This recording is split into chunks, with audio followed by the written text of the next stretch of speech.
Hi folks, Charlie Jewett here again, just bringing you the income account training that's part of the Retirement Plan That Never Fails series. There's the in-case account training, the income account training, and then there's probably going to be two increase account training videos, which is going to be qualified funds like IRAs, 401ks, and 403bs, things like that, yet to be taxed money, and then also after tax money. So let's go ahead and jump into this one. This is about creating an income in retirement, which basically the entire purpose, the whole reason you ever saved money at all was to replace an income. Because what goes away when you retire, or at least what reduces? It's the income. You have three types of money. Remember, the retirement plan that never fails teaches you need to take your nest egg, whether it's $1,000,000 or $200,000 or $100 billion. You need to take your nest egg, split it up into three types of money: in case accounts, your emergency funds; income accounts, paychecks, replacing the paycheck you lose when you stop working; and increase accounts, that's the leftover. One of them is chosen subjectively, how much emergency fund money you need. That's totally up to you. There's no right or wrong. One of them is solved for mathematically. How much do you need in income?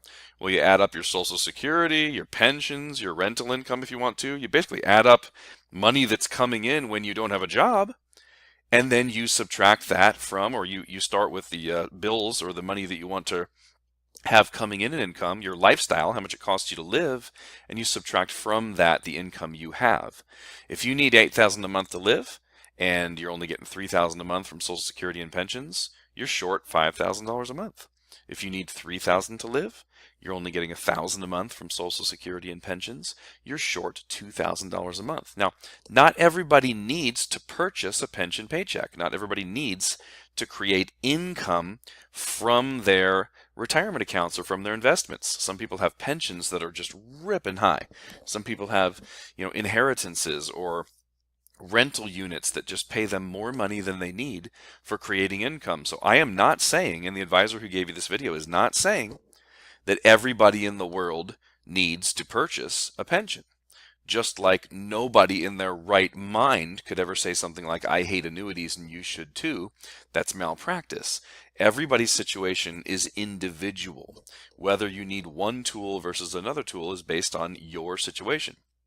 I will tell you, if you need to take income from your IRAs, 401ks, brokerage accounts, if you need to take income from your nest egg, you need to learn what's being taught in this video. This is the only safe way to do that, period. It's not my opinion. It's math. It's the industry conditions as of April 2017. So let's take a look at this. Income accounts, purchasing a pension paycheck. So number one thing you need to understand is that all of retirement planning has always been about saving up a nest egg that then turns into an income. This has never been about putting every single dollar in your life in stocks, bonds, and mutual funds and hoping for growth so that you can pay your bills. Never, ever has it ever been about that. Only the joker brokers and the immoral money managers will say things like that. They want you to put your money at risk with them because that is how they make their money. It's not what's best for you. The next thing you need to understand is that every single choice you have in retirement, when you get to retirement and you're going to start taking money out of your nest egg or out of the money that you've saved, every option you have available to you is the same. Everything is a spend down plan. You might run out of money. Now, why do I say that? Because I'm not clairvoyant and you are not clairvoyant, and your advisor who showed you this video is not clairvoyant. No one knows how much the banks are going to pay. Nobody knows how much the market's going to make. More specifically, how much your particular version of which stocks, bonds, and mutual funds to be in. Nobody knows what that's going to make. And nobody knows what you're going to make inside of an annuity, like an indexed annuity or something like that. No one's claiming to be clairvoyant. We're just saying you need a paycheck. If you have bills, you need a paycheck for the rest of your life. What is the best way to solve that?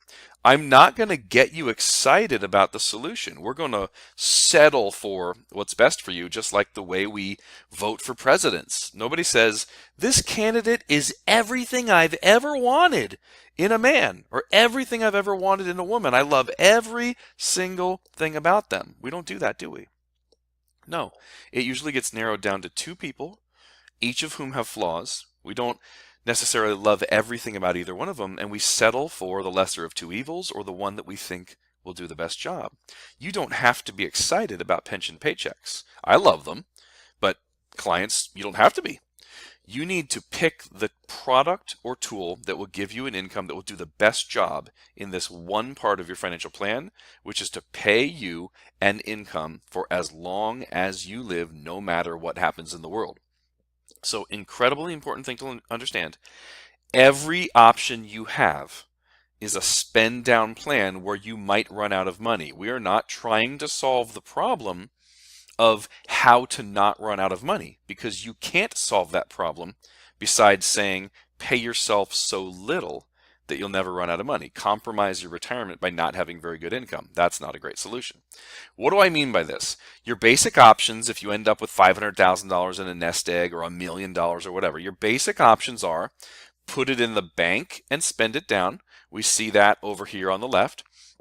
Or another option might be, so here's your bank. And wow, that is a fat line. Let's change that, folks. Another option might be to put it in the market, which most people are told to do. I have a very close family member who was told, leave your money in the market and just go ahead and take your income. Go ahead and take your income out of that market account. And just like I'm showing here, she lost so much money she had to go back to work for 13 years. That's a retirement plan that fails. The retirement plan that never fails is one that gives you a paycheck forever. Purchasing a perpetual pension paycheck may have been a better name for this training. Let's first look at the bank. You could put a whole bunch of money in the bank. Say you had $1 million.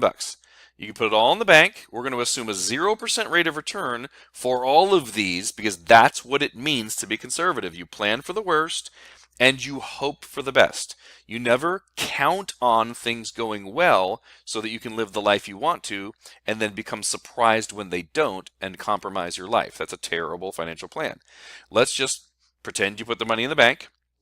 You're taking out $50,000 a year. 5% withdrawal rate is way too high for a bank strategy, but 5% of somebody's assets is often what they need. You're taking $50,000 a year out, so this account is drawing down. You can see that eventually it hits zero right here. If you use the bank spend down plan and you run out of money, which nobody can avoid, no one is saying we can stop you from running out of money. If you run out of money and you choose this version of a spend down plan, what happens to your income? Your income will go to zero by definition. If you don't have any money left in an account and you've been spending money out of the account, you have no income. And of course, there's no death benefit because the money ran out. Now, death benefit is secondary for people that want to have income from their assets. You're called an A planning family versus a B planning family. A planning families say, I need income from my assets and I will leave as a death benefit whatever is left over. So if you spend it down in a bank account spend down plan, when the account hits zero down here, your income also goes to zero. I can tell you, emotionally, you will never even do this. When your account is down here in the $400,000 to $200,000 range, you will never continue to take out $50,000. Now you can stop for a minute and see if you agree with me. Emotionally speaking, if 80% of your account is gone because of how much money you've been taking out and you don't know when you're going to die, and you only have 4 years left of income, you're not going to take out the same income. You're going to stop going on trips. Even though inflation says you need more income, you will punish yourself to try to stop the problem that inevitably is coming your way. Bank account plans, not a great way to go. It's just a basic try to die before you run out of money. Nobody loves that. What about the market? Everybody that I meet, I've reviewed over 1,000 financial plans. Everybody that I meet thinks you can put your money in the market and just make 8, 9, 10% and live off of that and everything's going to be hunky-dory. That's not true. First off, we're going to plan for the worst because not only can the market make zero over a certain time frame, particularly if you're taking money out of it, it can do worse than that. You can run out of money in a market portfolio faster than a bank spend down plan if it's losing money. If you take out $50,000 and then the market goes down by 10% and takes $100,000 off this million, you're already down more than the bank plan. You can't tell me. No one can tell me. Nobody can tell your advisor. You cannot say that the market plan is going to last longer than the bank account plan. You just have to cross your fingers and hope that you make more than 5% returns, and we don't know that's going to happen. Hope is not a financial plan. We're going to assume zero because I'm just proving a point here. When your stock portfolio, doesn't matter if it's in an IRA or not, when your stock portfolio that you've been taking $50,000 a year off of hits zero, when the balance hits zero, how much death benefit do you have? None. There's no account. Nobody gets anything if you die. And how much income do you have in this version of a spend down plan? This second choice that you have? Zero income, period. Nobody should be surprised by this. You should be surprised by number 3. 1 and 2, put it in the bank and spend it down. Stick it in the market and spend it down. They both have exactly the same results. If things don't go as planned, if you don't make more returns than you are taking out, you're going to eventually hit zero, and then your income will stop. Worse than that, if things aren't going well, you're going to emotionally punish yourself, downgrade your retirement, stop taking trips, stop going on cruises, stop seeing grandkids. Even though inflation dictates that things are more expensive, you will start to lower your income. So the cost of things are going up. What you pay yourself will go down because you don't want to run out of money. Your retirement will suffer to the tune of probably 20, 30, 40% less lifestyle. Now, annuities, income annuities, like a indexed annuity with a guaranteed income rider or a deferred annuity with an income rider. Variable annuities with income riders fit in this category, but the income is so much less than indexed annuities, it doesn't make any sense to use one. Anything with a guaranteed income from an insurance company, is it the answer to everything on the planet? No. Is it going to be a great investment, Charlie? Is it going to be an amazing investment where 3 years from now, 10 years from now, 15 years from now, it's grown, and when I die, I can leave more to loved ones than I put in? Nobody knows. Nobody's claiming to know. An annuity is not, in my opinion, an investment. It is a purchase. Let's talk about this. Why do you buy a car? Do you own a car? Is a car a good investment? Meaning, if you buy a car for $40,000, in 3 years, will it be worth more? In 10 years, will it be worth more? What about when you die? Is a car a great way to grow your assets and leave more behind to loved ones? No. Nobody thinks a car is a great investment unless you're buying some sort of classic car or fixing it up and forcing equity into it or some type of a rare car. People buy cars for a completely different reason. You buy a car because a car has value that's not monetary. A car gives you freedom, gives you choice, gives you convenience. My car is right outside. As I record this, my car is right outside in my driveway. I can go anywhere I want to. I could stop recording this video and go do anything I want to because I own a car. I don't have to call Uber. I don't have to take a bus. I don't have to call a friend. But my car is probably a bad investment that's not going to appreciate. Folks, stop comparing annuities to investments because that is not apples to apples. You're going apples to oranges. When you retire, you need an income stream. There is value to having a money tree. $6,000 shows up one month. You spend it all. By golly, the next month it shows up again. You spend it all. By golly, the next month it shows up again. I am not saying you're going to make a lot of money in annuities, even though they're averaging 4 to 6%. Let's ignore that the way I've ignored it with the market and the bank. If your annuity does not make very good money, doesn't make great returns, your account is going to hit zero, just like everything else. Annuities don't solve the problem that nobody knows what you're going to earn. You would not have a death benefit. If you die with an annuity that has no account value, there's no death benefit. What we do know, and listen very closely, what we do know is that in an annuity, indexed annuity with a guaranteed income rider, if you run out of money and there is nothing left in the account, you will always, 100% of the time, have the same exact guaranteed pension income for as long as you both shall live. And that is the only reason you buy it, just like a car. If you want a perpetual paycheck, you buy an income annuity, period. So what else can we see here? So we're looking at the screen here. We've got the market, the bank account, the income annuity, all taking a 5% withdrawal rate out. Okay? So we're taking 5% out. Now, is that safe? Where's my eraser? Hello, team. Where's my eraser? Something like that. Okay, undo. So we're taking a 5% withdrawal out of this thing. Now, can you take 5% safely from the market? The answer is no. Why can't you take 5% safely from the market? I mean, who's saying that? How do we know that?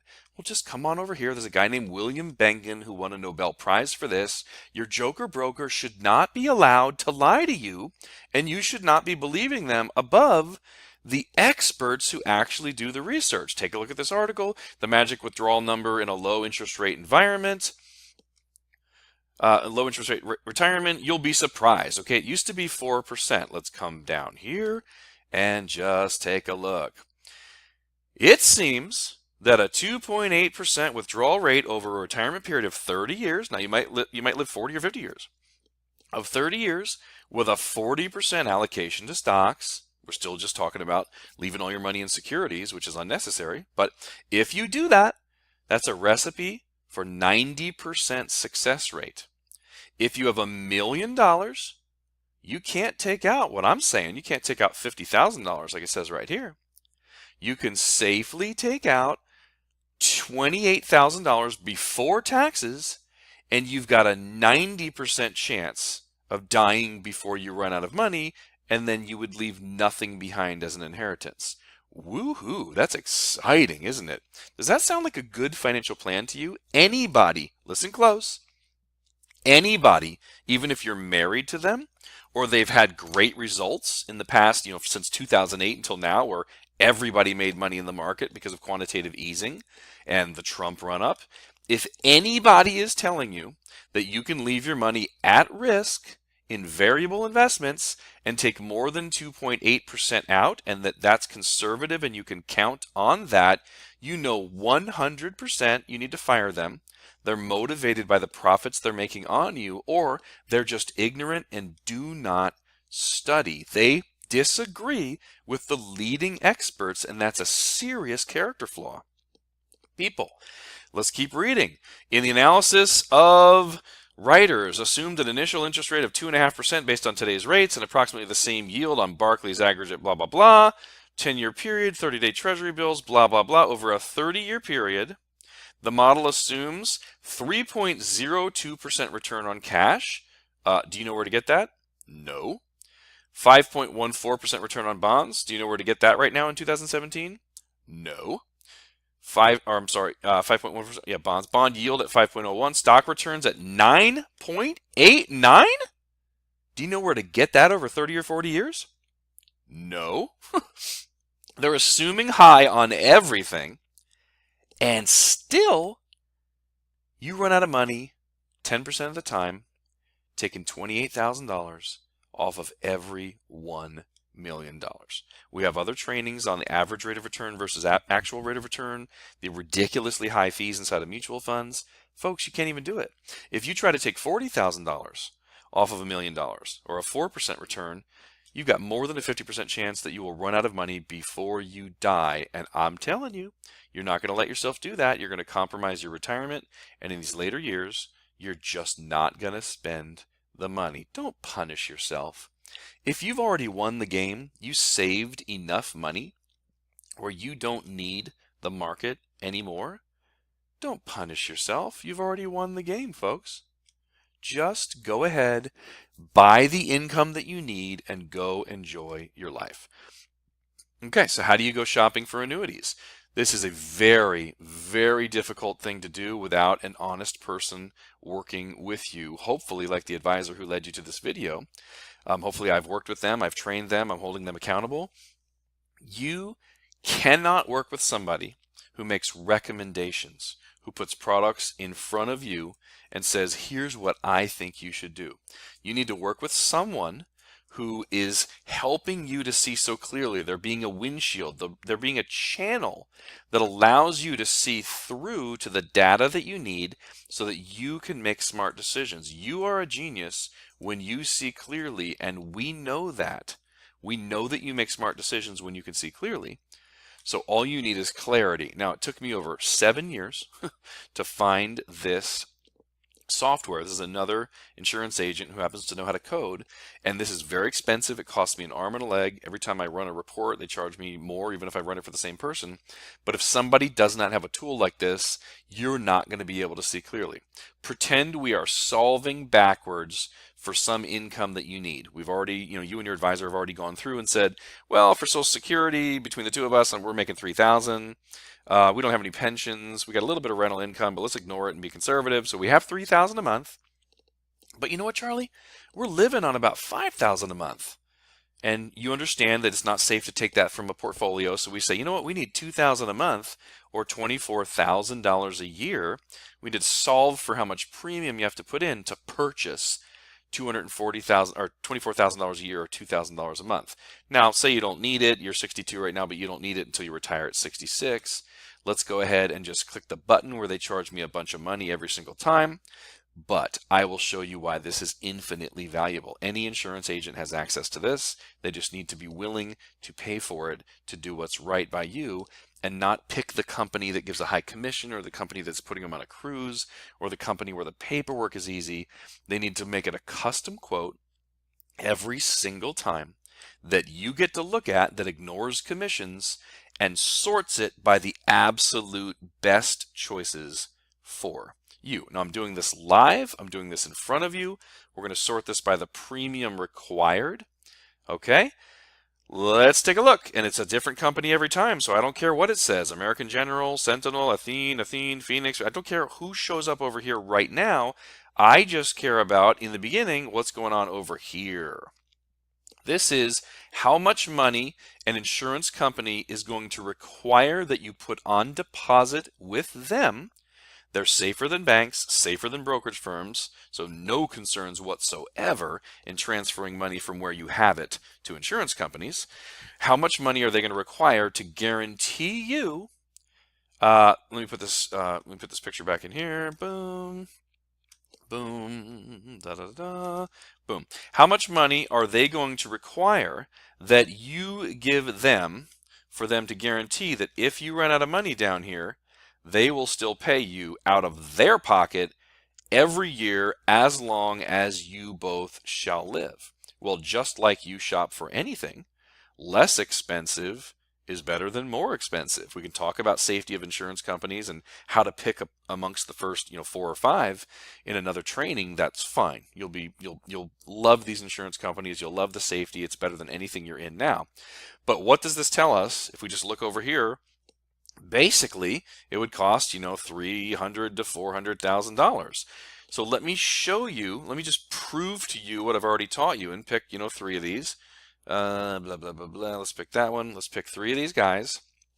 Let me just prove to you that I'm going to put something fake in here. And let me prove to you that you get a contractual guarantee that even if you run out of money, you can never, ever, ever run out of income. The purchase of an annuity is not because it's a better investment than a stock. It is not because it is a better investment than real estate or gold or anything. The purchase of an annuity, period, if it's an income annuity, is because it is the only place that you can put money where you get a ripping high income, 4.5% to 6.5% of the money, way more than you can take from the stock market. You get a ripping high income for low premium, and if things do not go well, if your account does not make good money, you will always have it. It's the only place for you to buy guaranteed retirement income insurance. Take a look at the screen. What do we see here on the screen? I don't know if my pen is working. If it's not working, we'll just deal with it. Yeah, whatever. It's not working. So what do we see here on the screen? We see an account over here. So beginning year accumulation value, assuming how much interest are you earning? 0. I want to be conservative. Pretend you make no money. Yes, annuities are making 4 to 6%. Pretend you make nothing. Please build your financial plan as if nothing good is going to happen. If you can build an incredible life for yourself, and you can do it on a third of the money that you think you can, if you build an incredible life for yourself, assuming no rate of return, anything you make is going to be a bonus. It's such an easy thing to do, folks. Just purchase the pension paycheck that you want, period, and you're done. You win. You won the game. The market goes up and down, you don't care. Let's look at it. You put money in, $380,000. You're making absolutely no money every year, which is unrealistic, but pretend it's the case. And they're taking a fee of about 1%. Oh, those bad guys. No, they're not bad guys. Anybody guaranteeing to pay you out of their pocket for 30 or 40 years is not a bad guy. They're taking a fee. This account here is your death benefit. This is what your kids get if you die. Other than that, this account has almost no bearing on your life at all. What I want you to see, because I showed it to you over here, right here, and I want you to see it proven over here. It will be on any illustration that your advisor that showed you this video that they're giving you, is if you don't make good money, which we don't control, the market controls, if you don't make good money in this tool and your account goes to 0, yes, just like every other tool, there is no death benefit. How do you leave a death benefit to loved ones and guarantee it? You buy life insurance. Nobody disagrees with that. If you need to leave money behind to loved ones, you have to buy life insurance. That's it, period. It's not right or wrong. It just is. This is not a life insurance or death benefit tool. This is a guaranteed paycheck tool, which is very important for retirees.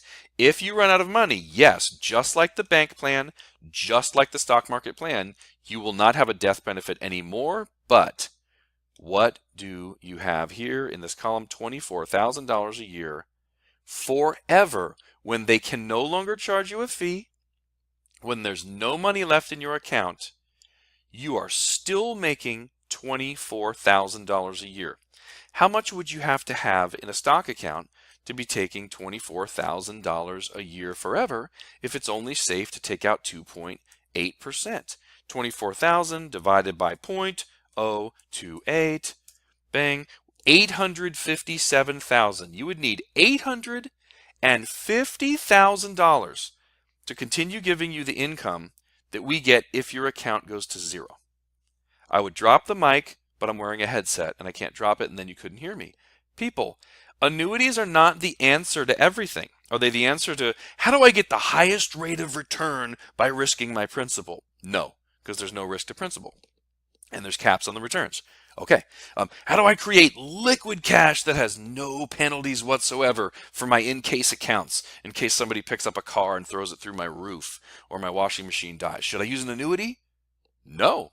They are long-term investments that typically have a surrender penalty schedule, which is not wrong. They're giving you incredible benefits to let them use your money for a while. They are not the answer to the things they weren't designed to fix, just like a flathead screwdriver is not the answer to how do you drive large nails in when you need a hammer. What are they the answer to? They are the answer to the problem that they were designed to fix.